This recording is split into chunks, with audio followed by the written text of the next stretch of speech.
Vamos começar.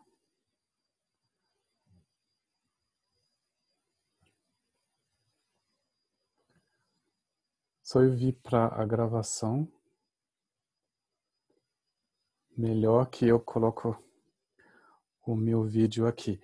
Tá, gente, desculpe o atraso, né? Infelizmente tinha essas coisas chatas que você gasta 100 horas e horas de mudar voo.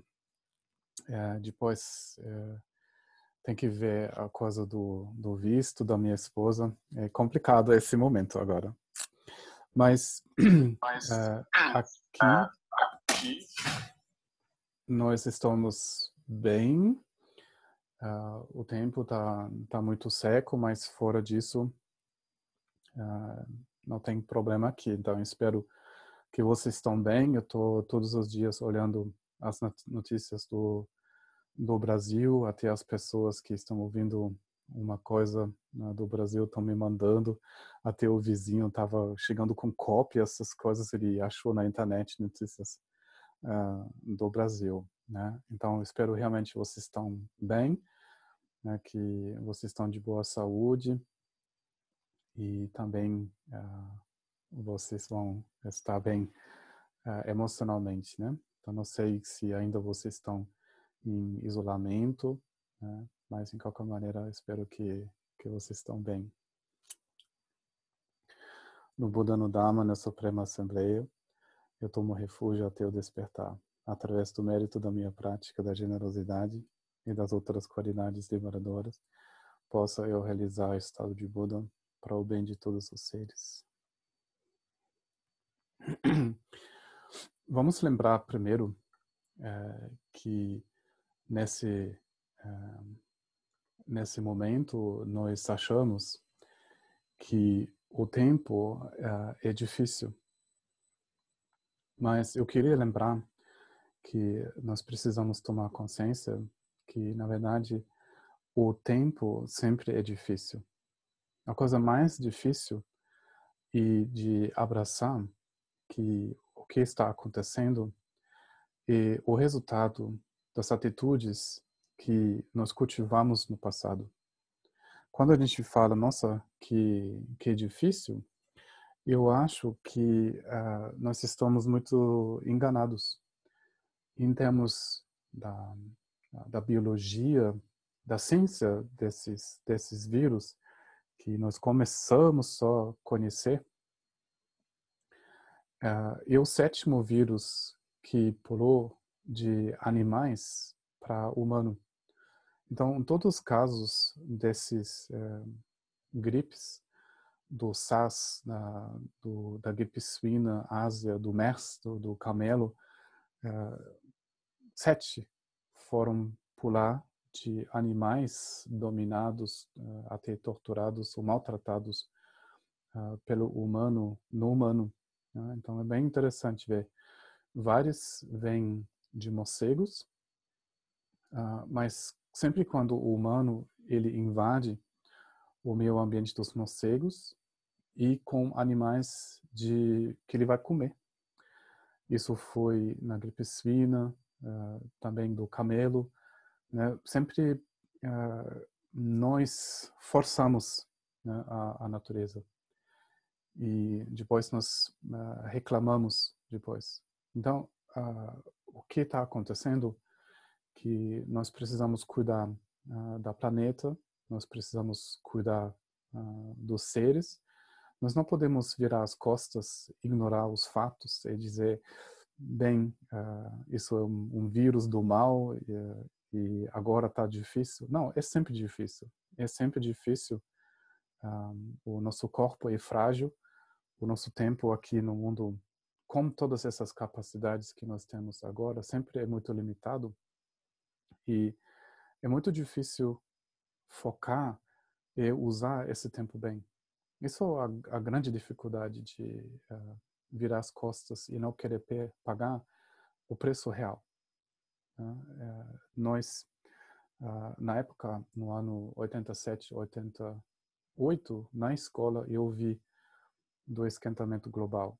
Eu vi o prejuízo da carne eu já ouvi no Brasil as plantações de soja. Isso quer dizer, muitos anos, décadas atrás, nós já sabemos assim desses efeitos, só a gente deixou. E agora, né, aqui na Alemanha, o povo começa a estar preocupado. O terceiro ano de seca, né, agora vai perder entre 40% até 60% das colheitas. Agora acha, nossa, que difícil. Não, foi difícil antes. Foi difícil antes, achando que você pode continuar se aproveitar da terra, dos animais, você pode virar as costas, você pode ignorar quando você coloca um bife na frigideira que a coitada vaca se alimentou do soja que cresceu no Brasil, onde a floresta estava desmatada. A gente sabia disso, mas a gente ignorou. A coisa mais importante é o bife no churrasco, a salsicha, a linguiça. E como está gostoso, como está barato, ninguém se pergunta, ninguém quer pagar o preço. Né? Também os nossos telefones, os nossos trequinhos que a gente usa diariamente, a gente vira costas que para esse preço barato, outras pessoas vivem em miséria. Então não é difícil agora, difícil foi antes, quando tudo isso foi causado, a dificuldade realmente de olhar para si, de olhar em qual estado nós somos, ou estamos nesse momento e o que nós estamos causando no mundo, claro, para nós pessoalmente, futuramente, enquanto humanidade, mas os seres que convivem, que estão conectados com a gente. Então, a única maneira realmente é de entender que nós não somos separados. Né? Estou tentando usar a palavra ser com cuidado, porque parece tanto que somos algo, que somos separados, que isso é definitivamente assim, que isso seria realmente a nossa natureza, mas na verdade o que somos, o que Thich Nhat Hanh falou, intersomos, estamos em conexão o tempo todo e o ato de cada um vai influenciar também os outros, isso é a realidade. E a realidade deixa nós com uma pergunta que Trungpa falou: você quer continuar a sonhar ou você quer acordar? Então, aqui, a ideia do acordar e de sair dessa realidade sonhada, de assumir a responsabilidade e fazer a coisa certa. E como isso nós não podemos forçar, não é uma coisa que nós podemos resolver com uma certa matemática ou apertando, nós precisamos aprender a usar os métodos o Buda deixou para esclarecer a nossa consciência, de acolher e de soltar os estados limitados. Esses estados são velados por os nossos quereres. Então, só para vocês lembram, nós fazemos os véus, nós criamos atenção através dos nossos quereres. Isso é o que o Buda ensinou como a razão do ciclo das existências, que é difícil de verdade. Mas a energia que deixa essa roda das existências girar é o nosso querer. E o Buda falou de 4 categorias, do querer existir ou não existir. Primeiro, que cria a dualidade, o que a gente chama a falta de consciência, em tibetano e Marikpa Chenpo, em sânscrito, e eu acho que Maha Avidya, que cria a dualidade, cria a impossibilidade de entender a natureza dos fenômenos corretamente. Então, marcado por esse querer existir, nós criamos uma distância entre nós e o que nós percebemos. Isso cria a dualidade. Então, Marikpa, Chenpo, a grande ignorância, hoje a gente usa mais falta de consciência, e o véu cognitivo, o véu da percepção. Por que a gente chama ele grande? Não porque ele mede assim mais que 2 metros, que parece enorme, como uma nuvem preta pesada de chuva, uma coisa assim. Não. A palavra maha, o tempo, em tibetano tempo, maha em sânscrito, quer dizer abrangente. Então, enquanto tem um erro na cognição, quando eu acredito em sujeito que olha ou interage com um objeto, toda percepção completamente está velado por dualismo. Então, nesse momento, quando eu quero existir, eu quero continuar sendo aquela pessoa nesse corpo, e eu não percebo corretamente os fenômenos. Eu não consigo entender eu, nem outro, nem a relação entre os dois. Então, maha quer dizer grande, e abrangente, isso quer dizer realmente que é impossível de ser feliz e entender verdadeiramente a natureza dos fenômenos que são aparências ilusórias, que aparecem, se soltam, nunca saíram verdadeiramente da nossa consciência. Em a sua verdadeira característica, eles são a perfeição. Eles já são a vacuidade, eles já são a inseparabilidade de sabedoria e do amor. Então isso é o que realmente é. Mas marcado por desejo, nós não percebemos isto, nós vamos ser jogados de novo, da própria força neurótica para uma existência a outra, e deixa até a vida de outros miseráveis. Querer existir, querer prazeres, e a nossa carência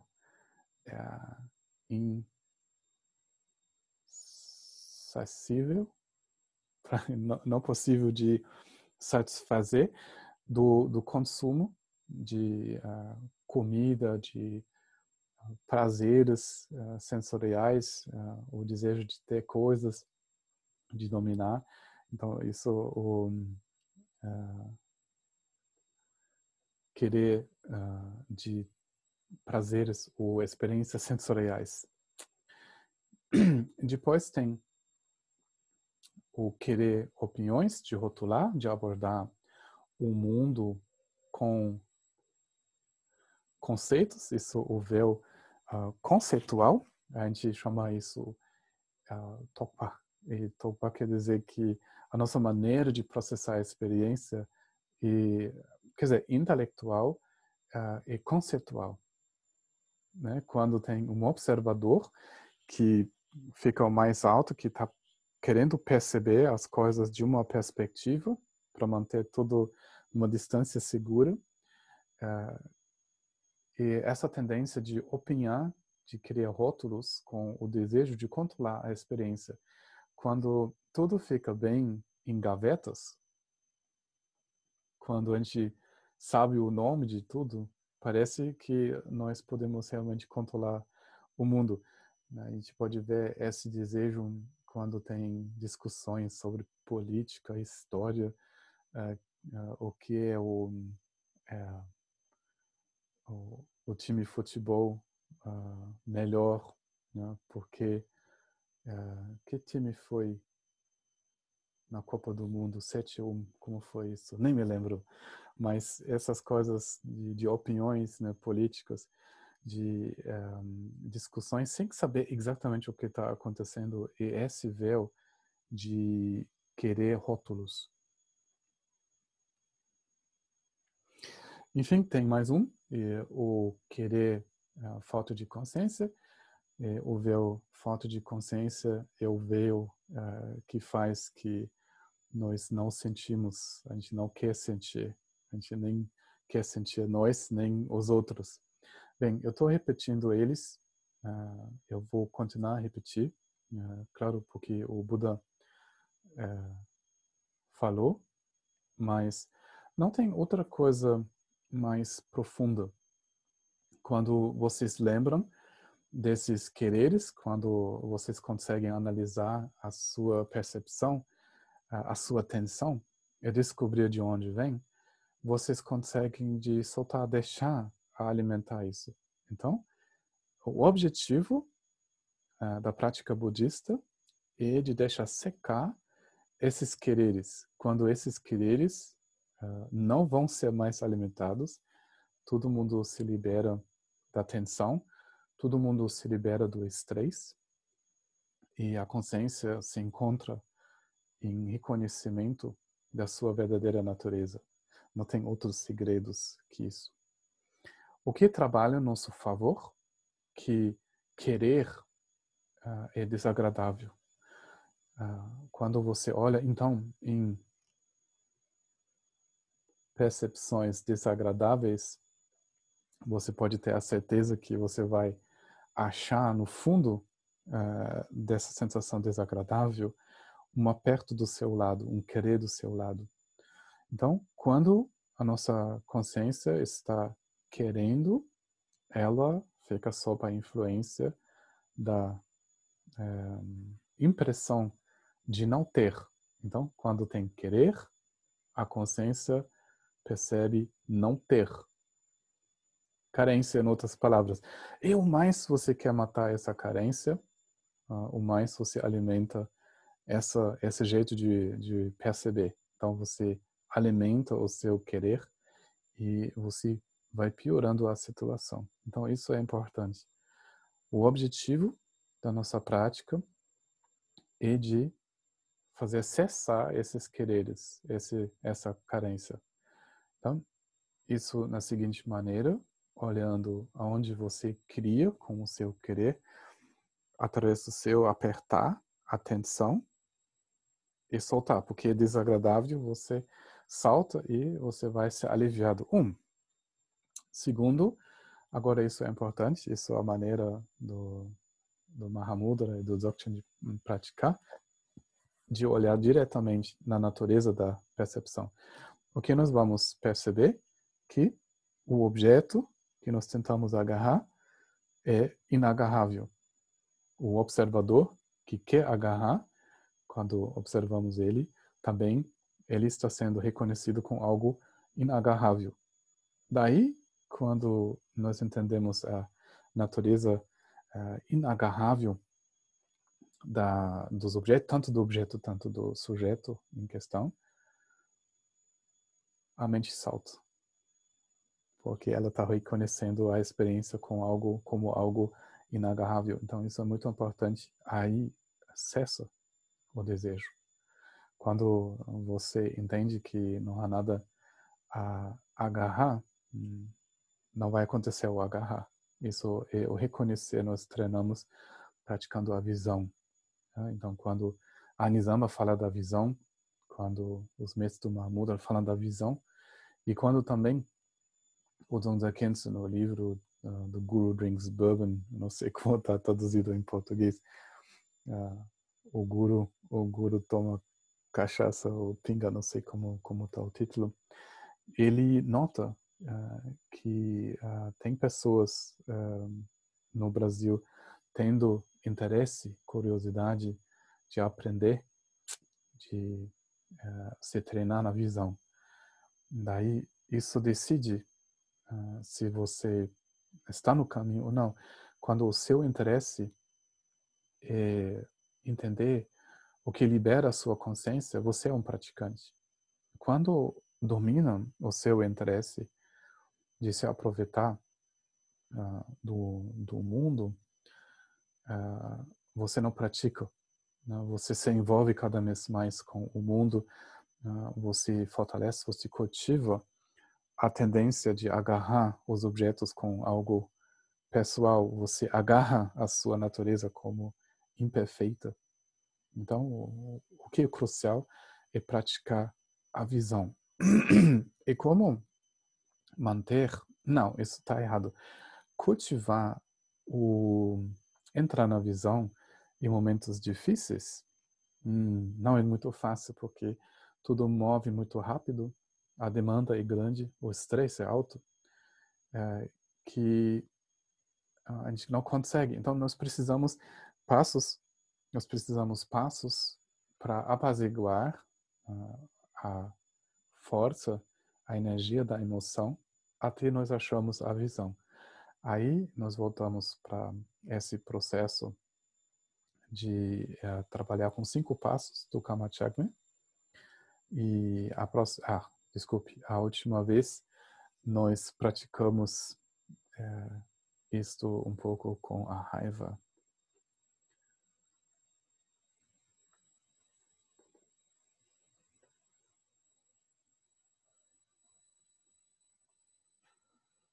Agora deixa eu ver.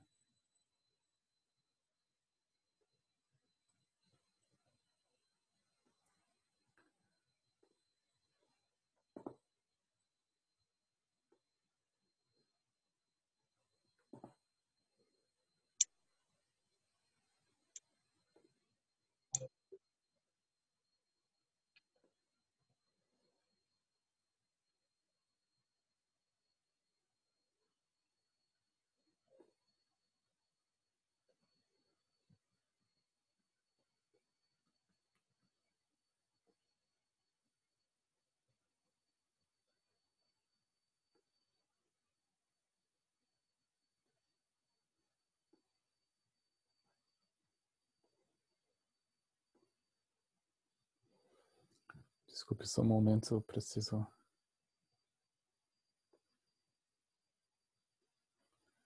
organizar essas janelas porque ainda tem pessoas entrando.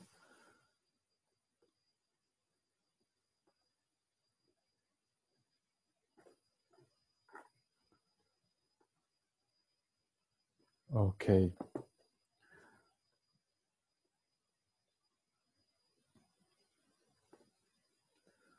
Bom, espero que dá para ver. Vocês podem também escrever lá no chat as perguntas. Para isso seja registrado e depois eu posso responder as perguntas. E também eu estou colocando os vídeos desses encontros também no YouTube. Eu comecei a mandar os links lá no WhatsApp na Dharma Casa. Daí, se depois vocês vão querer repetir, vocês podem seguir o link do Dropbox. No Dropbox vocês vão ter tudo dentro de uma pasta. Mas se vocês querem isso mais confortável, vocês podem usar o YouTube. Agora, é muito fácil de começar com a raiva. A raiva é fácil a trabalhar, porque obviamente muito destrutível. Como eu falei a última vez, a raiva está capaz de queimar os raízes do bem. A gente chama sementes brancas, né, onde brota uma coisa positiva. Daí você pode treinar, você pode cultivar amor, compaixão. E dentro de uma explosão de raiva, você pode até voltar bastante atrás. Então tem um certo perigo com a raiva.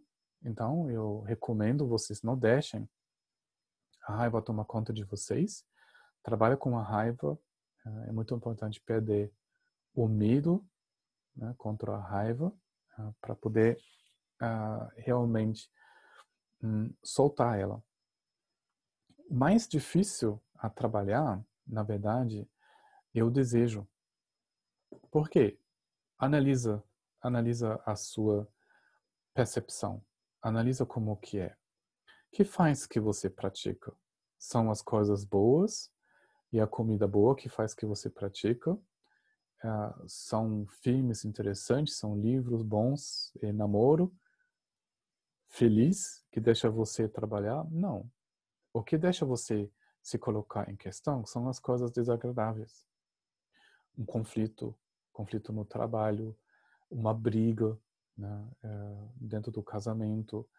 Daí, quando tem aversão, você trabalha mais. Então, é muito, muito importante de investigar o desejo. Nós precisamos mais energia de investigar o desejo que outras coisas. Mas o desejo, na verdade, como a gente entendeu com essas 4 categorias dos quereres, é a raiz. Antes da aversão, vem o desejo. Vem o desejo de se apegar, vem o desejo de ser feliz só nós. Então, a raiz, no egocentrismo, a raiz do dualismo é o desejo. Então, veja só. Não é bem assim que, por acaso, ou sem querer, ou será porque alguém malvado fez isto que temos um ego. Não é assim que nós podemos entender os textos budistas assim, que infelizmente você tem um ego, porque você é o ego, você precisa se purificar. Então não é bem assim que nós somos o ego. Não é assim que nós vamos trabalhar. Antes da sensação de um eu, antes do apego, vem o desejo. Então pensa bem, não é bem assim que de repente tem o meu, e o ego, ele inventa de cooperar, de entrar em contato com objetos. Não é assim que funciona. Só porque tem uma atração para um objeto, isso cria, em consequência, a sensação de um eu. Então, a perspectiva entre sujeito e objeto acontece por causa do desejo. Solto o desejo, a perspectiva dual entre um ou outro também se dissolve. Então, a sensação de um eu é uma coisa momentânea que acontece nesse momento por causa de um desejo. Então, nós não somos Budas porque nós desejamos. Certo? Isso é muito importante entender, porque quando você pensa que você tem um ego, e pior ainda, o ego está desejando, você luta contra o desejo, você luta também contra um suposto eu. Ninguém tem um eu, isso não existe. Tem apego ao meu. Tem o apego. E o apego, isso é o que nós precisamos trabalhar. Então, nessa maneira, analisando, nós precisamos analisar e ver como é ruim de desejar. Agora, antes da raiva, antes o desejo virar raiva ou outras emoções, já existe uma atração para coisas. Então, a direção ao olhar e olhar a nossa carência. E no fundo da carência é nada mais que um querer. Soltou o querer, nós entendemos a nossa perfeição. Quando nós desejamos, nós afirmamos a nossa imperfeição, nossa suposta imperfeição. Então, a coisa mais ruim que existe é o desejo.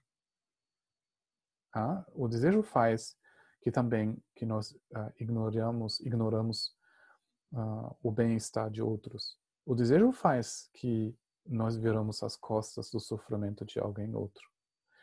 Então, a coisa mais ruim que tem na percepção dos seres é o desejo. Então, o que nos impressiona é o desejo. Agora, a coisa mais importante nessa prática de abordar o desejo não moralmente, né, porque isso seja de novo uma coisa de cima para baixo, mas começar a sentir o desejo. Sentir como ele deixa nós tenso, como o desejo está na raiz de se sentir não satisfeito, falta de criatividade, falta de poder fazer decisões. Tudo isso é um resultado do desejo. Na meditação, a raiva acontece na agitação, quando os pensamentos parecem demais. A gente fica irritado da distração das experiências sensoriais ou dos próprios pensamentos. O desejo faz algo diferente com a gente. O desejo cria o torpor. De desejar, a gente perde a energia, perde a clareza. Então, quando a consciência não fica clara, embaçada, a gente sofre torpor, isso é uma consequência do desejo. Nós precisamos começar a ler a assinatura a maneira do desejo se manifestar para ter a motivação de trabalhar com o desejo. Por que isso é difícil? Porque o desejo sempre se conecta com coisas boas. Agora sim,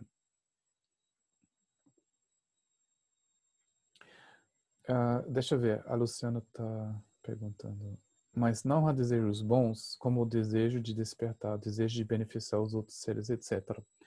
Eu acho que eu já respondi uma pergunta dessa. Nós precisamos redefinir as palavras emoções e desejo.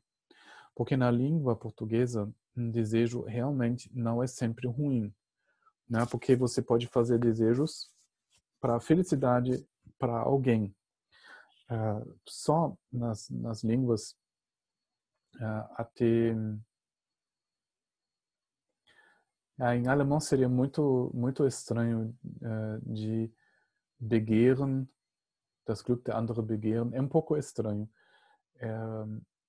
Mas nós temos a palavra wünschen, desejar, né, é basicamente fazer uma oração, a aspiração, vamos dizer, para o bem dos outros. Nós precisamos definir com algo muito diferente. Nós podemos, ao nível da nossa percepção, discriminar no nosso peito. Quando o peito está sugando, quando o peito está marcado por carência, ele puxa e você pode sentir que ele fica meio tenso aqui, nessa maneira. Mas quando a gente está amando, sentindo compaixão, ele é diferente. Ele fica solto e ele está expressando. Parece, quando tem desejo, ele suga, ele fica pequeno. Com o amor, ele entra na abundância. Ele compartilha. Então, seja um ou outro. Não tem uma mistura dos dois. Isso não existe. Seja o desejar, o amar. Então, ao nível da nossa percepção, nós precisamos ver isso. Ao desejar, nós vamos nos sentir fraccionados. Isso quer dizer, nós vamos se sentir pouco inteiro. Tem uma certa agitação e uma insatisfação. O nosso olhar, ele meio sai da cabeça, ele fica meio na cabeça, esperando com um olho muito grande algo de fora. Então, a sensação atrás é uma instabilidade. E nesse momento do desejo, quando alguém desaprova nós, nosso cabelo, nossa forma exterior, a obra, nossa vida, nós vamos nos sentir muito rejeitado. Então, solidão, rejeição, quando isso mexe muito conosco, nós ficamos na área do desejo. Quando nós amamos e alguém não gosta da nossa forma física, nós não estamos identificados com a forma física, nós ficamos no fluir. Então, quando nós estamos desejando, tem uma travação dentro do corpo, dentro da mente, como o assunto, a vida trava, ela não flui. Daí, quando tem amor, tem um processo, tem manifestação, e muito diferente, né? Então, o oposto. Daí, quando agora eu estou falando sobre desejo, eu estou dizendo desejo, apego, o agarrar-se, né? No sentido de se apegar a uma sensação de carência, algo pessoal, que quer algo do mundo de fora, né? Então, isso é muito importante entender quando agora eu falo do desejo. Eu não quero dizer quando você deseja bem para alguém outro. Isso não é desejo, isso é amor dessa definição, né? Então ninguém precisa se desfazer do amor, mas eu recomendo que todo mundo vai vivenciar o amor mais e conscientemente, porque isso é a única coisa que realmente está capaz de criar o próprio bem e o bem dos outros. Espero que... Então, desejos bons, não, aspirações bons tem. Desejo nessa definição não tem nada de bom. O desejo vem antes do ego. Quem tem o desejo, se não há ideia do eu, o ego? Então, isso é interessante. Não tem ninguém. Não tem ninguém que precisa ter uma ideia. Vamos dizer assim, eu vou resumir essa história. Não é assim que tempo existe, né? O passado realmente não existe, o futuro não existe como uma entidade. Existem memórias, existem projeções, mas uma memória é uma coisa que está acontecendo agora nesse momento. Para dizer a verdade, nós não temos nenhuma ideia como foi o passado. Né? O que a gente acessa são projeções que a gente tinha sobre o passado, e o futuro também igualmente é só uma projeção.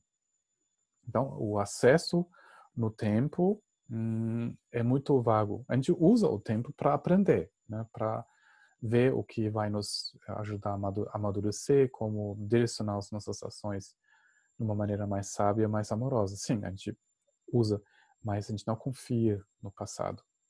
Não como algo real. Então, o tempo, você pode dizer, não é exatamente o que a gente acha que é. Quando nós começamos a procurar, mas de onde vem o ego, como isso tudo aconteceu, você pode sim, mais ou menos contar uma história, mas é mais importante de entender isso agora nesse momento. Então, a maneira onde, se você quer uma explicação, você estuda os 12 elos. Como uma coisa provoca a próxima, porque isso existe, outra coisa vai existir, e como esse ciclo se fecha em cada momento, e também vida depois vida. Daí a gente foca mais nas forças que são ativas, a força da falta da consciência, a força do desejo, em vez de procurar o culpado. Mas assim, se nós queremos contar uma história, simplesmente para deixar isso palpável, bom, você vai ouvir a história e depois esqueça ela de novo. Não é assim que, tipo, muito tempo atrás, 1 bilhão de anos atrás, aconteceu dessa maneira. Está acontecendo agora isso. Da consciência em si, em a sua natureza, ela não tem divisões. Ela não foi dividida em algo pessoal e algo não pessoal. Né? Mesmo se a gente grita no céu, agora você é meu, ou agora o céu está, o céu esquerdo, o céu direita, o céu não se importa. Mesmo se você pega medidas, você dá explicações, e você conversa só com uma parte do céu, não com uma outra, não muda a natureza do céu. Então, a nossa consciência, ela está ouvindo, vendo, sim. Ela está pensando, sim. Ela está sentindo, sim. Mas, por isso, ela não se dividiu. Ela não foi realmente quebrada ou suja. É só que a gente olha na maneira errada. Então, em a sua natureza, sempre tem uma parte aonde ela não reconhece a si o tempo todo. Isso quer dizer, de lá vem movimentos onde tem perspectivas. Você pode imaginar assim, tem a onda, e normalmente a onda é dentro da consciência. Ela se reconhece o movimento e autossatisfeito. Mas você pode imaginar que às vezes a onda volta um pouco depois. Tem um movimento e o reconhecer atrasa um pouco. Então, por um momento, tem uma perspectiva. Como a espuminha em cima da onda. Ela faz um jogo e depois ela volta, porque a natureza dela é o mar. Só quem mora na Bahia entende. Perto da praia, vai ver. Tem a espuminha. Por um momento parece que a espuminha é uma outra coisa, mas depois ela volta. Então imagina que essa espuminha vai continuando essa relação e vai começar a desejar entender a outra parte. Então, no momento quando tem um desejo, vai se separando. Então, nesse momento, a separação está se fazendo. Quando vem o interesse. Senão, a espuma, ela volta no mar. Mas se tem um interesse, isso vai se perpetuando e a onda não volta. Quando tem interesse, nessa perspectiva, o que acontece? Sujeito, objeto. Normalmente, isso se ia dissolver de novo, mas quando isso se perpetua, isso se vira um hábito. E junto com o hábito vem o esquecer. Então, agora, veja se isso está errado. Nós esquecemos a nossa verdadeira natureza. O ego não tem como achar. Uma separação não tem como achar. Nunca ninguém provou uma separação. Mas o hábito é tão forte que as pessoas acreditam, não, eu. Mas prova que tem um eu. Acha ele. Explica ele. Não existe. Não existe. É um hábito, a gente esqueceu. Daí, quando esse suposto eu, essa sensação que ocorreu junto com esse esquecimento, quer interagir, quer puxar por perto a onda ou afastar ela, isso é o início das emoções. Então, isso é a força kármica que cria nascimento e nascimentos perpetuados. Bem, gente, isso foi um resumo muito rápido uh, dessa sensação. Agora, a nossa tarefa é de ver isso em um momento para outro. Veja se a sensação da dualidade é mais forte quando você está tenso ou menos forte. Quando você relaxa, quando a sua consciência está se abrindo, você está mais ou menos separado. Então veja se isso é certeza, se isso está certo. Então eu acho que eu posso ver isso na minha mente cada vez, não uma vez em 10. Quando eu solto, quando a consciência se abre, a suposta separação vai diminuindo, se vira mais transparente. Então veja se isso não é a realidade, a verdade. Então quando você descansa completamente, a consciência se repousa, a espuma ela volta para o mar. Certo? Então, em o que focar não é o eu apego. Porque ao acordar a raiva, muitas vezes, o sonho não seria a compensação das frustrações assim, satisfazendo o desejo. Veja só, o sonho, o que ele faz em seres comuns, em todos os seres, basicamente. Dizem que basicamente todos os seres têm sonhos. É difícil provar, mas pelas pesquisas no cérebro, com certeza mamíferos sonham. Né? Então, é uma certa digestão. Nos sonhos aparecem menos objetos pela lógica, um pouquinho, mas é mais pela emoção. Então, ela desdobra, joga e o impacto baixa. Não uma coisa que impactou no momento, você sabe que ao longo do tempo ela vai enfraquecendo. Só, isso não quer dizer que você solta, né? Porque no sonho falta clareza. Então você ainda vai assim criando imagens duais. Quando você entende no sonho, você está sonhando e vai reconhecer as dinâmicas como dinâmicas feitas por seu desejo.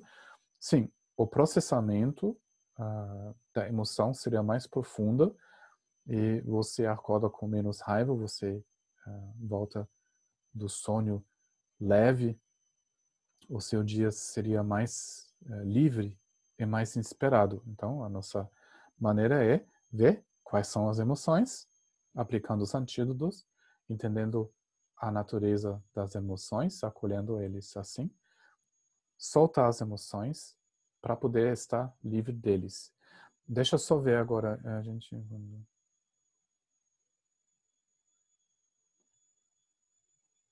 Tá cortando, aqui tá tudo bem, aqui também tá ok. Bom, como eu tô falando sem parar, eu não tô cortando, mas também eu não tô vendo, eu vejo imagem tudo fluente. Tá, então parece... se você quer, Rafa, sai da sala, volta com o mesmo link, talvez assim, quando você entra de novo, melhora, ou quem sabe o seu roteador tem problema, você vai reiniciando. Mas aqui tá tudo bem. Sai, entra de novo, talvez melhora. Bem, vamos continuar. Agora, a coisa mais importante com as emoções é entender o primeiro passo do parar. O parar é um parar onde nós acolhemos a presença da emoção, das nossas tendências, dos nossos quereres, e nesse parar nós soltamos para não perpetuar ou alimentar a emoção. Quando nós abordamos agora o desejo como algo moral, dizendo, tá bom, então, como as coisas estão criando desejo em mim, e não vou mais comer comida boa, né? Umas coisas boas, bonitas, eu vou doar para alguém, daí pronto, não vai ser mais provocado. Em partes, isso funciona, né? Então, quando você pratica muito renúncia, você pratica uma vida muito simples, você não provoca tanto estímulo, você fica longe quer dizer, dos homens e das mulheres, né? O que você gosta, fica assim com comida simples, sem muito tempero. Sim, você vai encontrar a sua mente assim mais calma, com certeza. Mas isso vai fazer cessar o seu desejo? Não. Não assim, não. Sem tomada de consciência, não. Quando você volta em contato com os objetos do seu desejo, você vai ver que ele pega fogo de novo, né? Você vai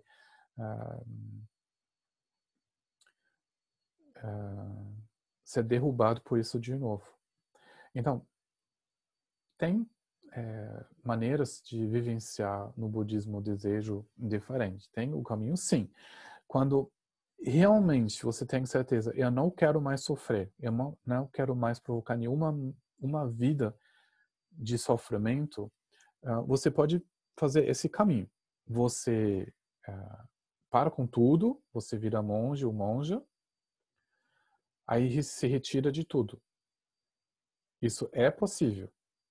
Daí pratica, não estimula o desejo, se libera disso, até, isso agora é crucial, os quereres cessam. No entendimento que você não é o ego. Então, a solução, a cessação, você calma, até muito claro que você não é algo sólido, daí vem o soltar, cessa os quereres e vai desenraizando a dinâmica principal que ia te levar para um próximo nascimento. Isso funciona. Nosso caminho, o caminho da compaixão, do amor, do Mahayana, nós vamos, sim, precisar trabalhar com expressões e experiências sensoriais. Nós precisamos mais ficar na visão para entender isso como uma aparência ilusória. Então, esse caminho não se recusa das expressões sensoriais. Então, claro, nós vamos ter que praticar os nossos retiros, nós vamos ter que fazer a nossa prática, sem telefone, sem rádio, sem TV, para investigar, para aprender como chegar na visão. Mas a ideia, sim, de entender a natureza de o que ocorre, tanto das experiências sensoriais e dos próprios pensamentos e sentimentos. Então, aqui é diferente, mas em qualquer maneira, o desejo de se liberar do desejo, desculpa, agora eu fiz o mesmo erro, a aspiração de se liberar do desejo apego, vai precisar ser cultivado daí para chegar nesse parar, aonde nós sentimos plenamente a emoção, nós não reprimimos ela e não agimos compulsivamente em cima dela. Então, essa mente solta é a solução desejada. Então, com o desejo, é importante reconhecer quando nós estamos desejando e soltar para alimentar o desejo.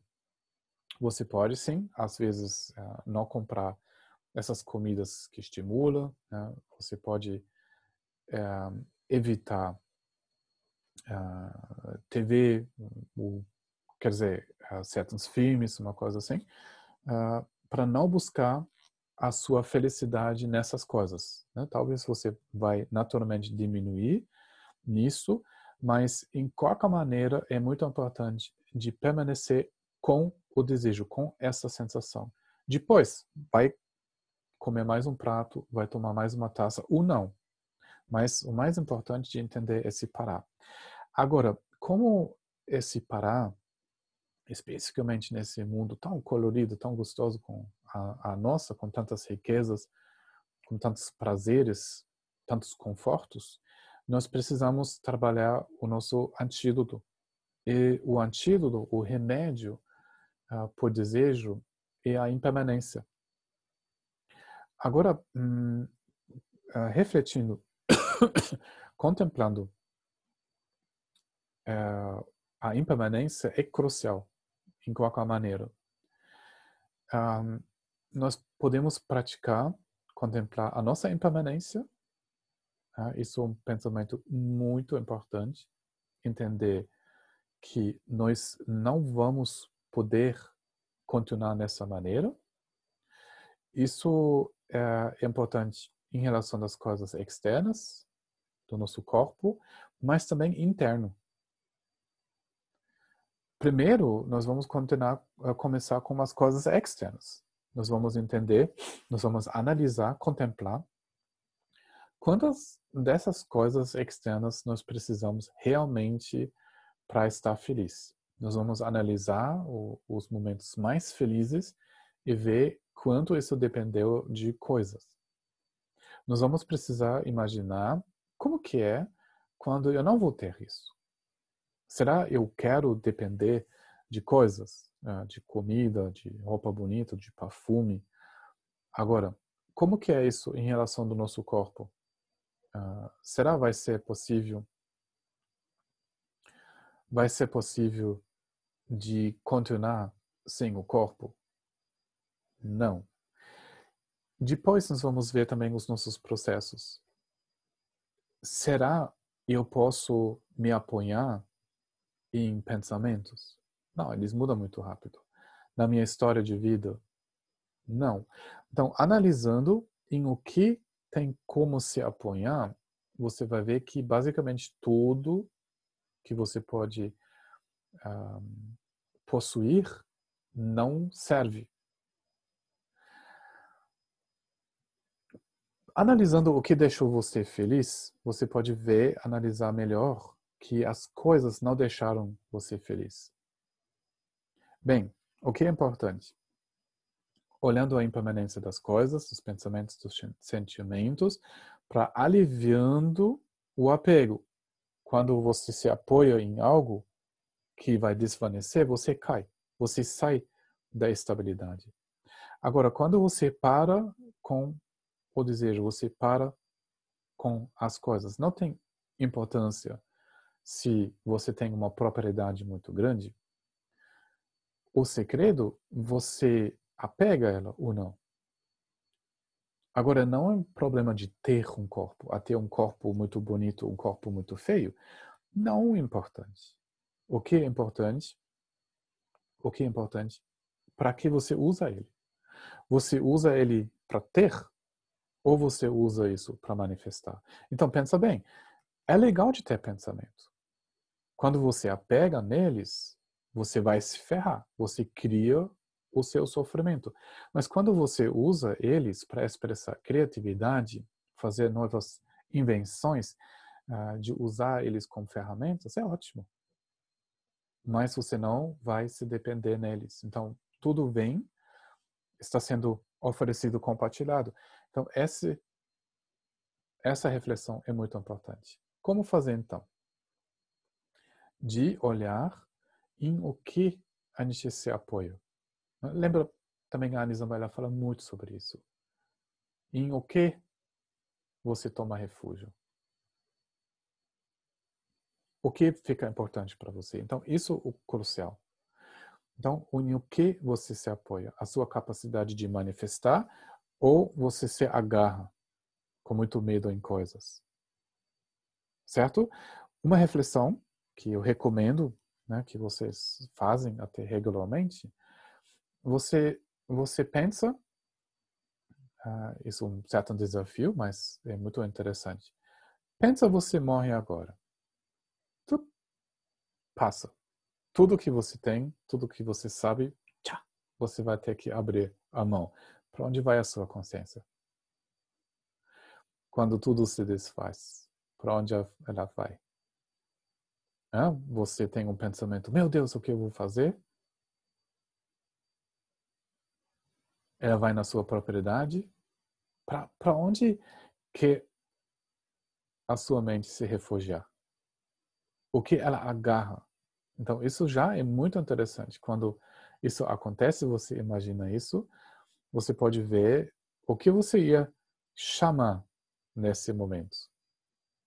Você tem a certeza que a sua consciência é aberta, que a sua consciência é no fundo das suas percepções, que ela não nasceu, não morreu.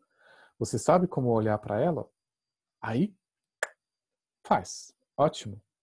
Agora você pensa, tá bom, eu não vou morrer agora, eu vou morrer meia-noite. Tenho umas horas. Nossa, vocês têm sorte, vocês têm 5 horas mais que eu. Eu só tenho mais um pouco. Daí, para onde vai a sua mente? Você vai fazer uma ligação, você escreve, você vai agradecendo as pessoas, você vai se sentindo abençoado, rico, abundante com as coisas que você fez, as coisas que você aprendeu. Ótimo, ótimo. Ou você vai correr para lá para cá sem saber o que fazer. Então faz essa reflexão. Você tem algumas horas. O que você vai compartilhar? O que você vai manifestar se você só tem algumas horas? Para que você usa o seu corpo? Para que você usa os seus pensamentos e sentimentos? Agora, vai. Você tem 3 dias. 3 dias. O que você faz? O que você manifesta em 3 dias? O que vem em mente?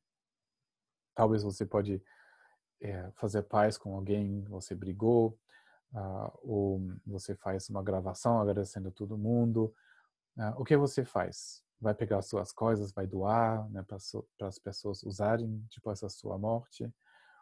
O que você faz? Depois pensa, você tem um mês. Que obra cabe dentro de um mês? O que seria importante quando tudo se desfaz e só o que você doou vai ficar no mundo? Daí aumenta 3 meses, aí 1 ano, aí 3 anos, daí 10 anos. Daí pensa na luz da impermanência para que você quer usar seu corpo. Então, isso é uma maneira eficaz de entender o que é desejo, que vai culminar em desespero no momento da morte, ou quais são os objetos que vão enriquecer a sua vida e a vida de outros. Então, pensa bem, quando você olha para trás, o que você quer que você teria feito? Não sei se me expressei bem em português. pensa bem quais são as obras que realmente valeu quando você olha para trás. Agora você morre, então imagina você passou os últimos 10 anos em oração, em prática, cuidando das pessoas, tratando todo mundo bem, né? Soltando a sua aversão, soltou muito emoção, ajudou os outros a soltar emoção, ensinou os seus filhos, os seus vizinhos. Então pensa bem o que realmente vale a pena. Então a impermanência é muito importante para combater o desejo, né? Porque todos os objetos do seu desejo você vai perder, né? Então é melhor de soltar o desejo agora.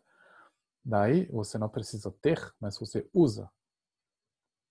Você usa os pensamentos, você usa o seu corpo, você usa a possibilidade de se conectar com pessoas para beneficiar.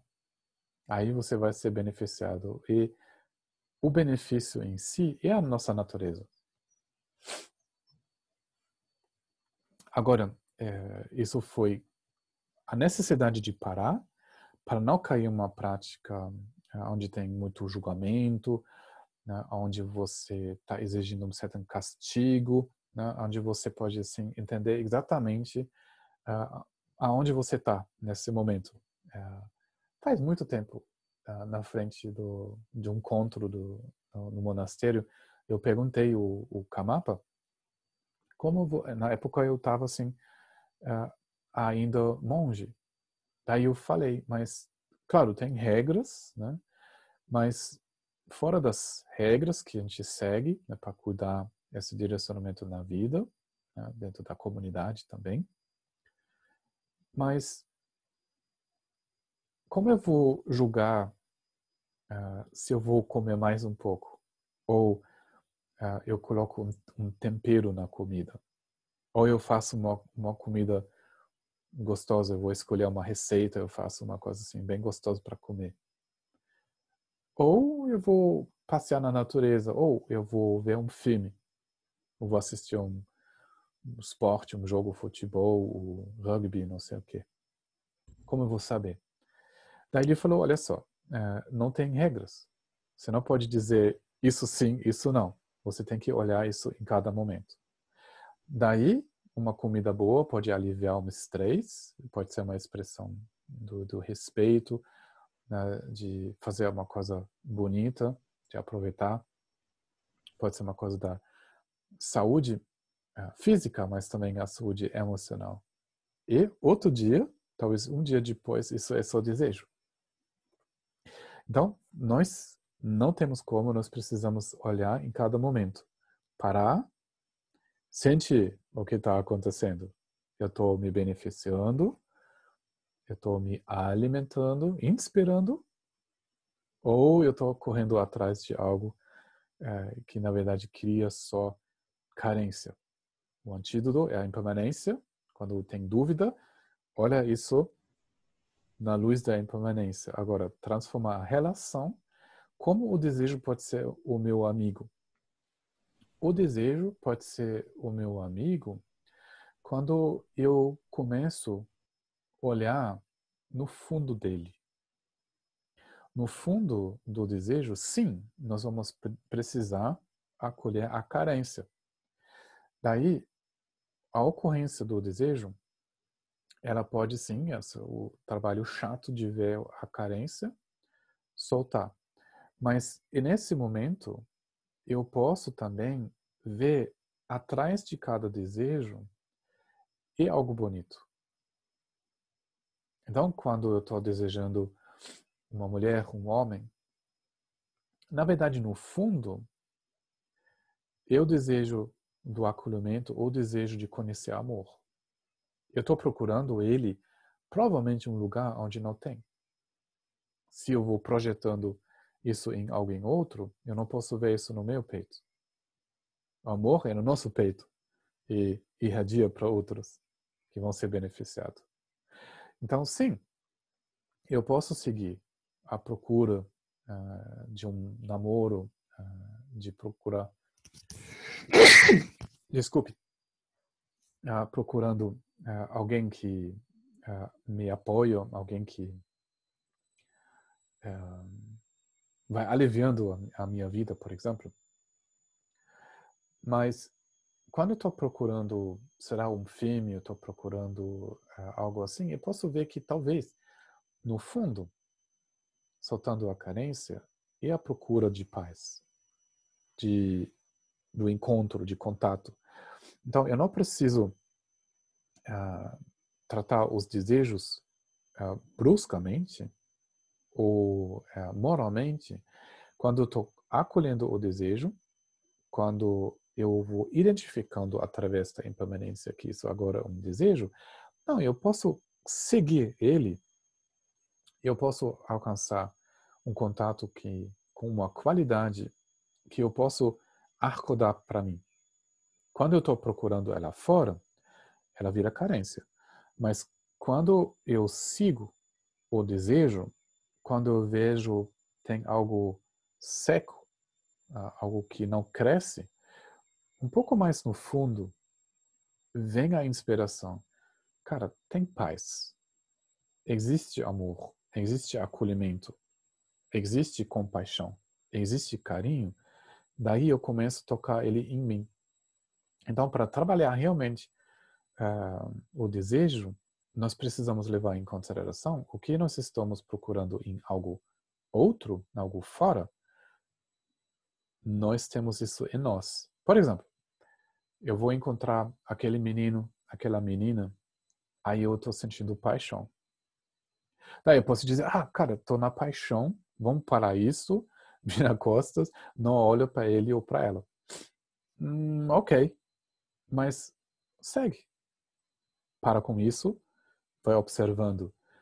O que você acha que ela ou ele tem que você não tem? É força, é confiança, é beleza, é elegância.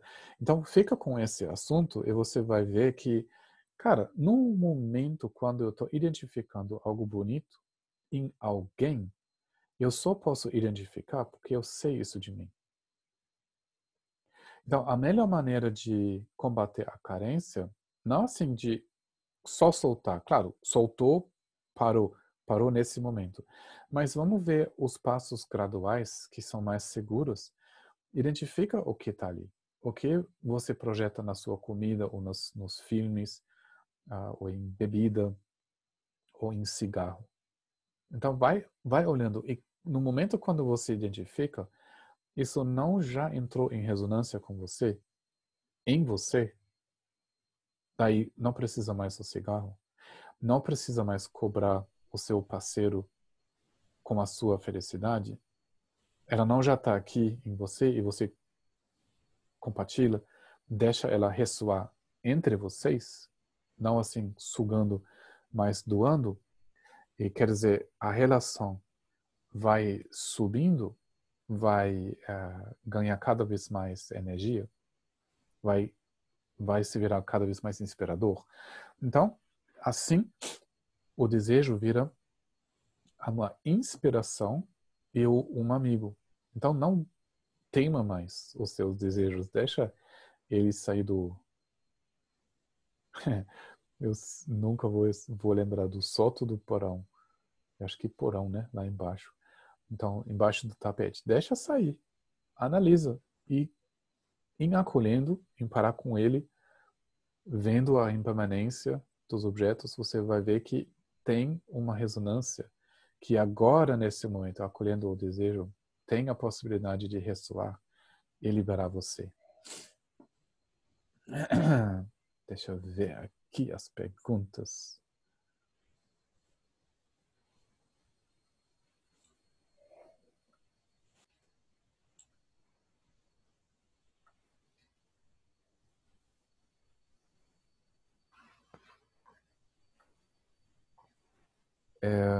Deixa eu ver. O desejo pode ser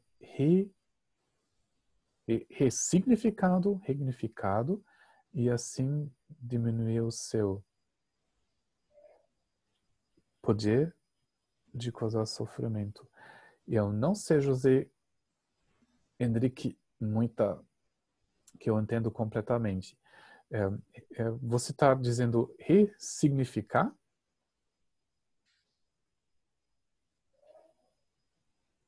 Exato, ressignificar. Ressignificar. Eu acho que eu acabei de explicar isso, né? Porque isso já faz tempo você colocou a pergunta. Exatamente. Obrigado. Exatamente. Ah, tá certinho, certinho.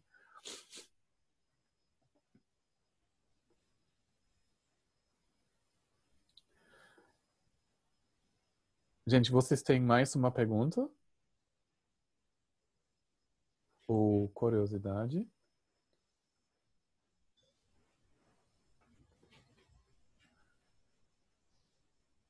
Deixa eu ver vocês.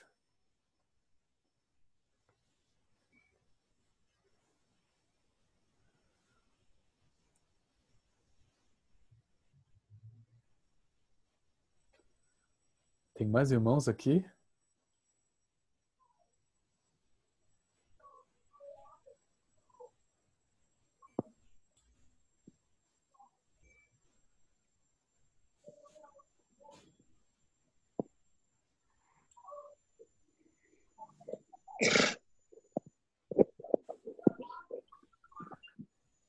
Ok, não parece mais perguntas.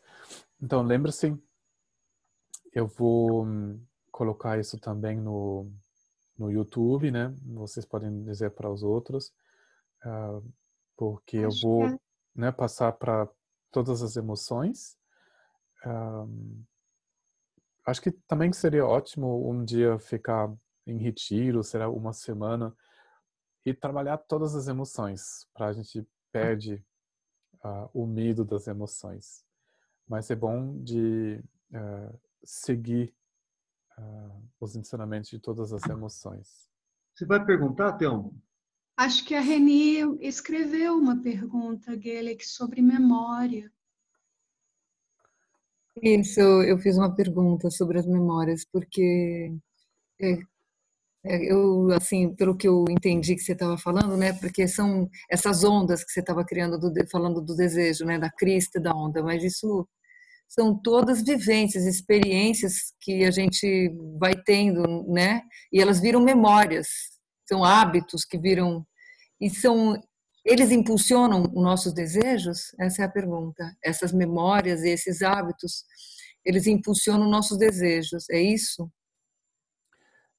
Ou eles já Não, estão lá? não, o desejo é um impulso. O Ah, desejo é um impulso. Então, quando você... Deixa eu ver.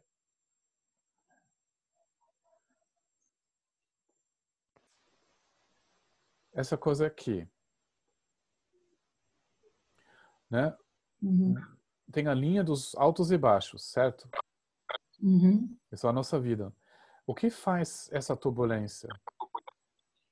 São as emoções, certo? As emoções, né? Você aqui agora, você não fala mais que eu namorado ou a política.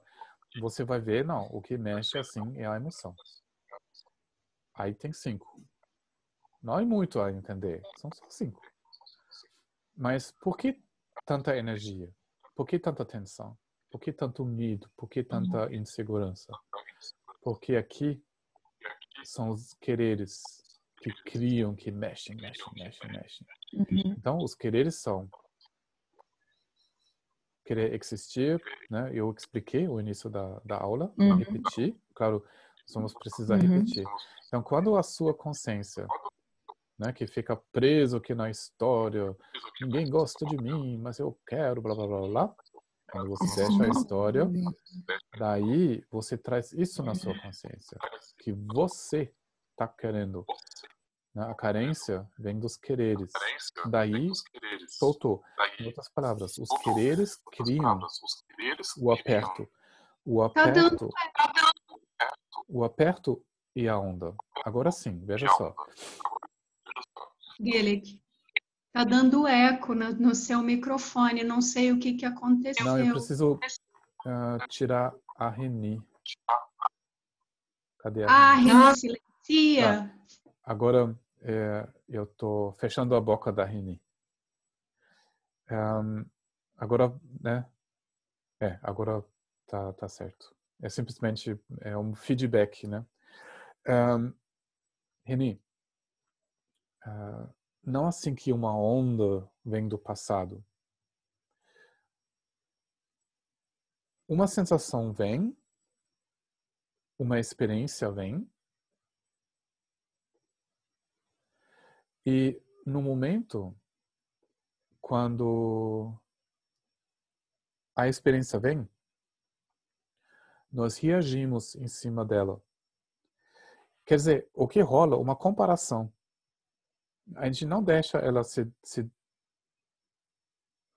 espalhando.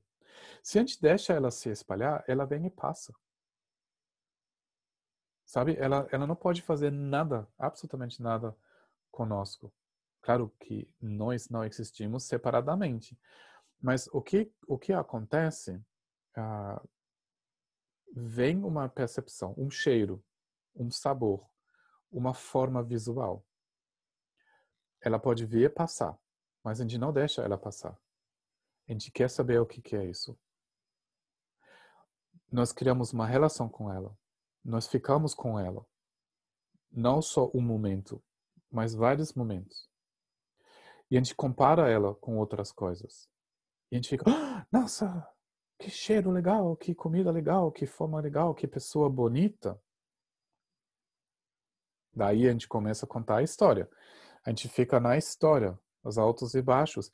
E a gente afirma a carência.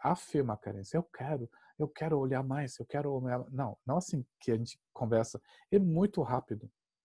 Mas a ideia é que não existe uma coisa do passado que vem e agora isso te pega. Não. E a reação desse momento, através, sim, dos hábitos afirmados, cultivados no passado, que parece assim tão inevitável para nós que a gente segue, ou a gente reprima, ou vai atrás. Mas a força que está acontecendo não vem do passado. Ela vem desse momento, a nossa reação compulsiva, ou a nossa reação sem liberdade. Porque nós não reconhecemos a experiência, o objeto, em outras palavras, a ocorrência do objeto com algo momentâneo, temporário. Né? A gente projeta, não, mas eu conheço, eu já sei disso, nossa, que legal, e a gente mexe. Nós mexemos isso. Então parece uma bolha chegando, uma memória, a gente chora muito. Não, é momentâneo. Nós acordamos pelo hábito o mesmo desejo que a gente acordou antes. Certo? Mas não é assim que uma onda vem do passado, que memória terrível. Não, isso acorda agora, nesse momento, o nosso desejo. Quando a gente para com ele, solta, o assunto acabou. E a próxima vez, quando ele vem, a nossa reação vai ser mais frágil, mais fraco. Aí, uma terceira vez ele vem, você fica solto, ele não mexe mais. Então, mas pode chamar isso de purificação. É errado chamar isso de purificação. A gente se acostuma de acolher as sensações e sentimentos e soltar. Ou, em outras palavras, na língua do Mahamudra, de estar solto na presença com os sentidos abertos nesse momento. Certo? Oi, Gelek. Podia te perguntar mais uma coisa? Quem está falando, Reni? Sou eu. Diga. É porque eu estou aqui vivendo uma experiência bem forte também com o meu pai. Uhum. E ele está muito debilitado mesmo, né? Tá e passando velho, por um momento difícil. Sim, ele tá, mas agora ele tá a metade do que você já viu ele. Nossa, Ele já tá tava com uns pequeno. 30 e poucos. Ele tá com, deve estar com no máximo uns 40 quilos. Gente. Mas ele tá consciente e ele tá sem conseguir comer direito, ele não tá conseguindo falar direito, ele consegue andar um pouco. E isso, aí eu queria fazer uma pergunta bem a respeito, por isso que eu perguntei essa coisa de memória. Porque quando eu vejo ele nessa impotência e que ele fica, às vezes, aflito, muito aflito, eu não estou conseguindo falar, eu não estou tá comendo e começa a não conseguir engolir, entra a minha memória, aí que eu pergunto, é uma memória, né, de impotência. Isso é uma memória? Ou porque quando você falou que não é uma memória, são impulsos. Impulsos emocionais não está relacionado com o meu passado, de eu me sentir, ter uma relação com a minha impotência em alguns outros momentos, mas pelo que você me fala, não tem, é um impulso. Eu não entendi isso, não ficou claro. Eu gostaria de poder entender um pouco melhor isso, porque isso Vou mexe tentar. bastante comigo também. Certo, certo.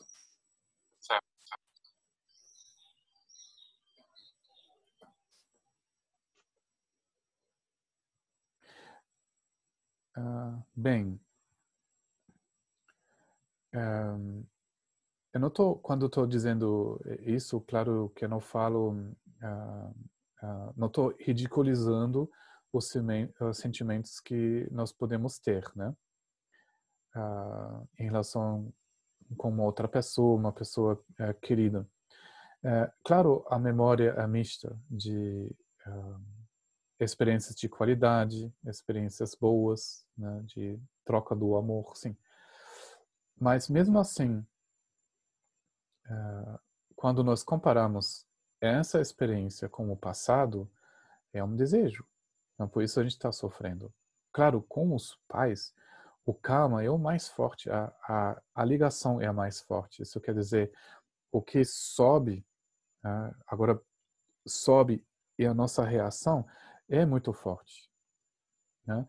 Mas, da mesma maneira de se liberar do desejo, deixa mais espaço para o contato e até para a valorização.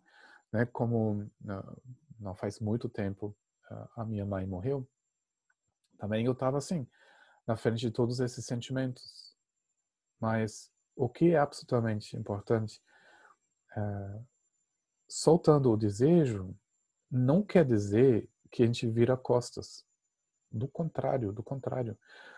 Soltando a comparação, as memórias, soltando isto, deixa mais espaço para o encontro. Mesmo assim, se a pessoa já morreu, de continuar soltando o apego na própria mãe, nesse caso, libera mais a memória. Mas não é bem assim que a pessoa sai. Né? Que, tipo, a gente esquece dela ou não valoriza mais. Então, isso quer dizer, uma resistência nós precisamos superar. Né? A gente não precisa apertar a pessoa para sentir ela. Soltando ela, ela começa a brilhar de verdade. A gente pode ver ela com o que ela é de verdade. Então, isso é um passo muito importante. Tem que soltar o seu pai. Mas isso não quer dizer que você não cuida ele amorosamente. Claro que eu lembro dele, lembro como você cuida, como ele sempre foi na sua casa. Né? Então, não vejo problema. Solta, você vai ver que atrás do sentimento da tristeza é um contato emocional profundo, leve, inspirador. Né? Cada um de nós tem apego às pessoas próximas, mas o mais a gente solta esses sentimentos do apego, o mais a gente percebe da pessoa. Né? O desejo fala outra coisa. Não, aperta, aperta, aperta, aperta. Senão vai perder, senão não vai sentir. Não é assim, não é bem assim. Né? No momento quando você solta, você descobre a pessoa verdadeiramente. Bem, gente, vamos fazer mais uma pequena meditação para encerrar. A gente já conversou bastante. Né? O sábado nós vamos continuar, né, com a nossa pesquisa. Ainda tem mais emoções para descobrir. Estou muito feliz, né, de falar sobre esses assuntos com vocês. Também as perguntas são muito bons. Espero o Dharma pode responder, né, essas perguntas.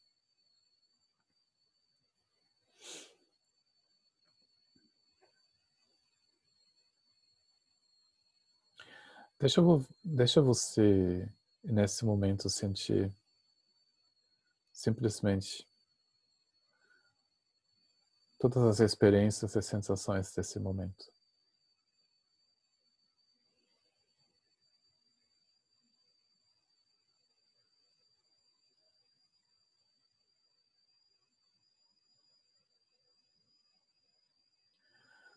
Acolhe também todas as suas reações,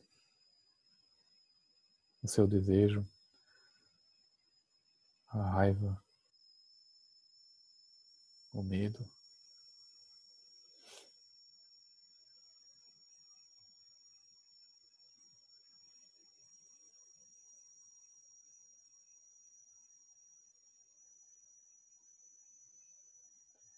E solta a sensação que isso é pessoal.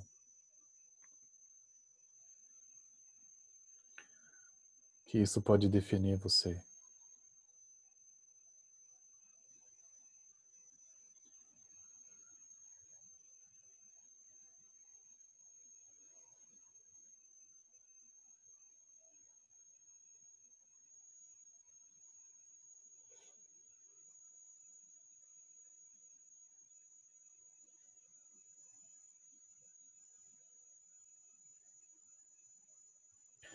Para aumento,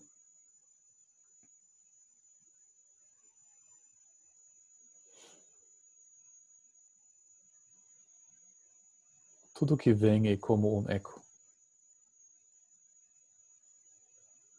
sem solidez.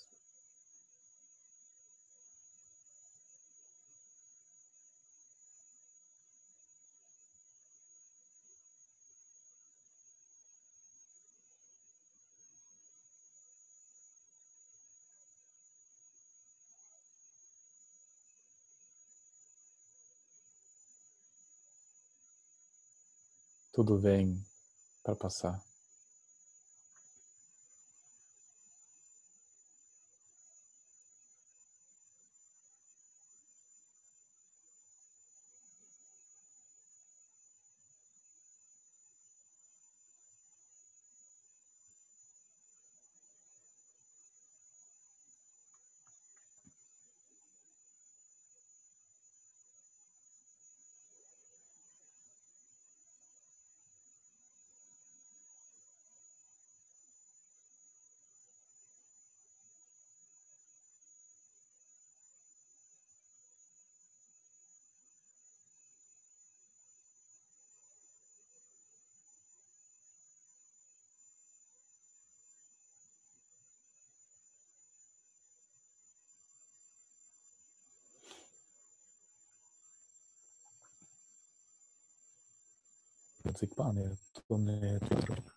Sábado então.